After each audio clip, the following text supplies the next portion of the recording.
Hi friends, welcome to Nellai Food Court. இன்னைக்கு நம்ம சேனல்ல டேஸ்டியான சிக்கன் மஜ்பூஸ் ரெசிபி தான் பார்க்க போறோம். இதோட டேஸ்ட் வந்து ஆல்மோஸ்ட் பிரியாணி மாதிரியே இருக்கும். ஆனா இதோட ப்ரிப்பரேஷன் வந்து வேற மாதிரி. பிரியாணிக்கு வந்து நம்ம கிரேவி எல்லாம் ப்ரிப்பேர் பண்ண வேண்டியது இருக்கும். அது கொஞ்சம் வேலை ஜாஸ்தியாக இருக்கும். இதுக்கு அந்த அளவுக்கு வேலை இல்லை, ரொம்ப ஈஸியாக செய்து முடிச்சிடலாம். நம்ம சிக்கன் வேக வச்ச தண்ணியில் ரைஸை வேக வச்சு எடுப்போம். இதுக்கு வந்து சிக்கனை வந்து ரொம்ப பெரிய பீஸாக போடுவோம். ஆனால் நான் அந்தளவுக்கு பெரிய பீஸாக போடலை. ஒரு சிக்கனை வந்து 3 இல்லை 4 பீஸாக போட்டு இதை செய்திருவாங்க. இது ட்ரெடிஷ்னலாக பண்ணும்போது அந்த சிக்கனில் எந்த விதமான மசாலாவும் சேர்க்க மாட்டாங்க. ஜஸ்ட்டு அதை தவாவில் ஃப்ரை பண்ணியோ இல்லை ஓவனோ எதை வச்சு சுட்டு எடுக்கிற மாதிரி தான் எடுப்பாங்க. மற்றபடி அதில் எந்த ஸ்பைசஸ் ஆட் பண்ண மாட்டாங்க. அப்படி சுட்டு எடுத்த ஃப்ரை பண்ண சிக்கனில் வேக வச்சு அதில் ரைஸை இது பண்ணி எடுப்பாங்க. ஆனால் நான் வந்து அந்த ட்ரெடிஷ்னல் இதில் அப்படியே ஃபாலோ பண்ணலை. சிக்கனில் கொஞ்சம் மசாலாலாம் சேர்த்துருக்கேன். ஏன்னா நம்ம கொஞ்சம் ஸ்பைஸியாக சாப்பிட்டு பழக போய் நமக்கு சிக்கனில் எந்த வித மசாலாவும் இல்லைன்னா அந்தளவுக்கு டேஸ்ட்டாக இருக்காது. அதனால் ட்ரெடிஷ்னலாக செய்கிறது வந்து நான் கொஞ்சம் வித்தியாசமாக ஸ்பைஸியாக செய்திருக்கேன். இப்போ நம்ம இது எப்படி செய்கிறதுன்னு பார்ப்போம். முதல்ல நம்ம பாஸ்மதி ரைஸை ஊற வச்சு எடுத்துக்கலாம்.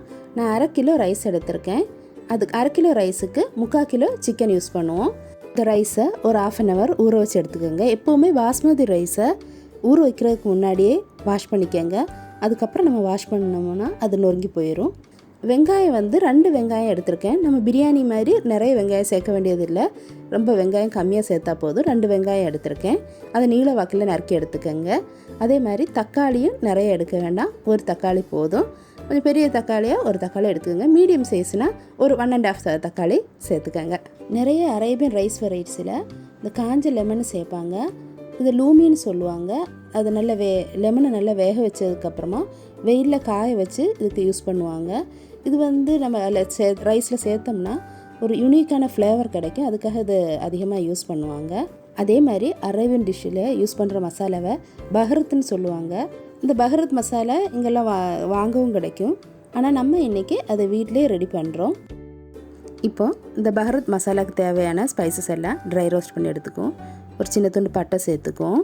கூட கொஞ்சம் ஏலக்காய், கிராம்பு 2-3, மல்லி வந்து 1/2 டீஸ்பூன், அப்புறம் ஜாதிக்காய் ஒரு சின்ன துண்டு சேர்த்தா போதும். ஜாதிக்காய் கூடவே மிளகு 1 டீஸ்பூன் சேர்த்து இதெல்லாம் ஓரளவுக்கு வதங்கினதுக்கப்புறமா 1 டீஸ்பூன் அளவு ஜீரகம் சேர்த்துக்குவோம். இதில் வந்து நம்ம விரும்பினா காஞ்ச மிளகாய் சேர்த்துக்கலாம். நான் காஞ்ச மிளகாய் இதில் சேர்க்கலை. ஏன்னா இதில் ஸ்பைஸை ரொம்ப கூட்ட வேண்டாம், காஷ்மீரி சில்லி பவுடர் தனியாக ஆட் பண்ணிக்கலாங்கிறதுல நான் இதில் சேர்க்கலை. நீங்கள் விரும்பினா இதில் சேர்த்துக்கலாம். இப்போ இது நல்லா ஆறுனதுக்கப்புறமா நம்ம பவுடர் பண்ணி எடுத்துக்குவோம். இப்போ சிக்கனில் நம்ம மசாலாலாம் தடவி ஊற வச்சு எடுத்துக்குவோம். ஆனால் சிக்கன் மஜ்பூஸ் வந்து ட்ரெடிஷ்னலி செய்யும்போது அதில் எந்த விதமான ஸ்பைஸும் ஆட் பண்ண மாட்டாங்க. நான் வந்து இன்றைக்கி கொஞ்சம் ஸ்பைஸியாக இருக்கட்டும்ங்கிறதுக்காக தான் இந்த மசாலாலாம் ஆட் பண்ணுறேன்.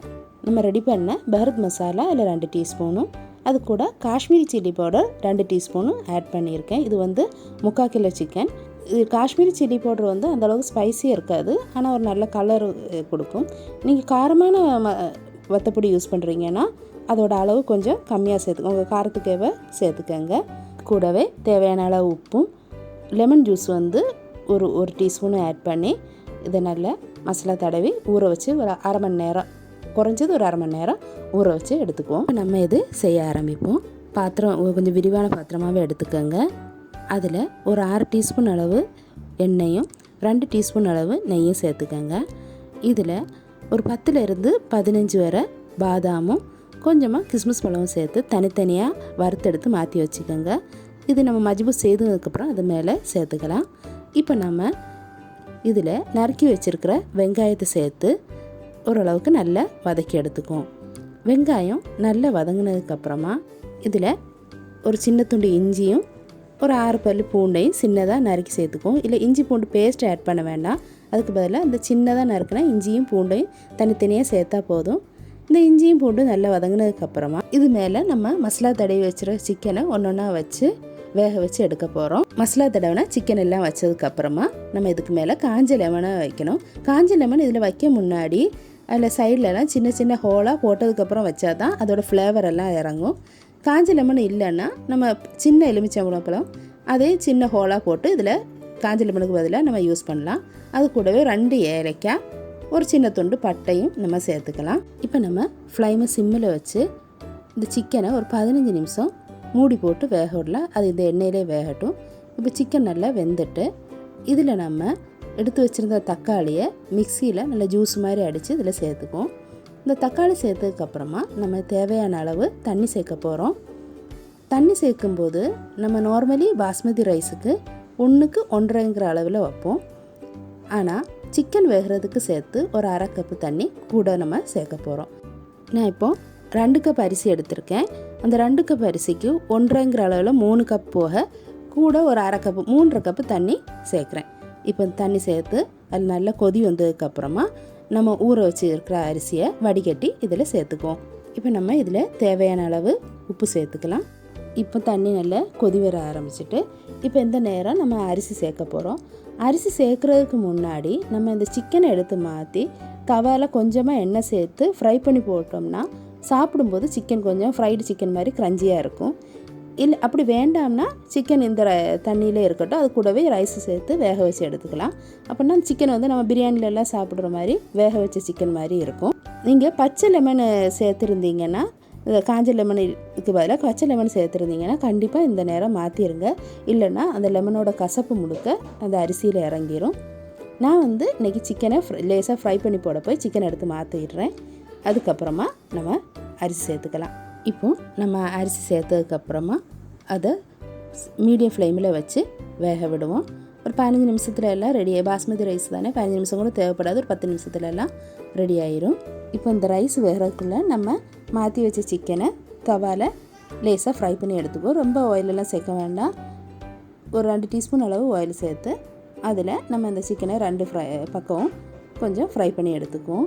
வெந்த சிக்கன்னால் ரொம்ப நேரம்லாம் ஆகாது. இப்போ நம்மளோட ரைஸு நல்லா வெந்துட்டு இதில் நம்ம இந்த ஃப்ரை பண்ண சிக்கனை அந்த ரைஸுக்கு இடையில வச்சு சிம்மில் வச்சு ஒரு 10 நிமிஷம் தம் போட்டு எடுத்துக்குவோம். இது வந்து ஆப்ஷனல் தான், ஆனால் நம்ம அப்படி செய்தோம்னா அந்த ஃப்ளேவரெல்லாம் இறங்கி டேஸ்ட்டு நல்லாயிருக்கும். இப்போ நம்மளோட டேஸ்டியான ஸ்பைசியான சிக்கன் மஜ்பூஸ் ரெடி ஆகிட்டு இதுக்கு மேலே கொஞ்சமாக புதினா இலை சேர்க்குறேன். அது கூட நம்ம வறுத்தெடுத்து வச்சுருந்த பாதாமையும் கிஸ்மிஸ் பழத்தையும் சேர்க்குறேன். இந்த ரெசிபியை கண்டிப்பாக உங்கள் வீட்டில் ட்ரை பண்ணி பாருங்கள். இது செய்து பார்த்துட்டு எப்படி இருந்துச்சுன்னு மறக்காமல் கமெண்ட் பண்ணுங்கள். இந்த வீடியோ உங்களுக்கு பிடிச்சிருந்துச்சுன்னா லைக் பண்ணுங்கள், ஷேர் பண்ணுங்கள், கமெண்ட் பண்ணுங்கள். மறக்காமல் நெல்லை ஃபுட் கோர்ட்டுக்கு சப்ஸ்கிரைப் பண்ணிடுங்க. தேங்க்ஸ் ஃபார் வாட்சிங்.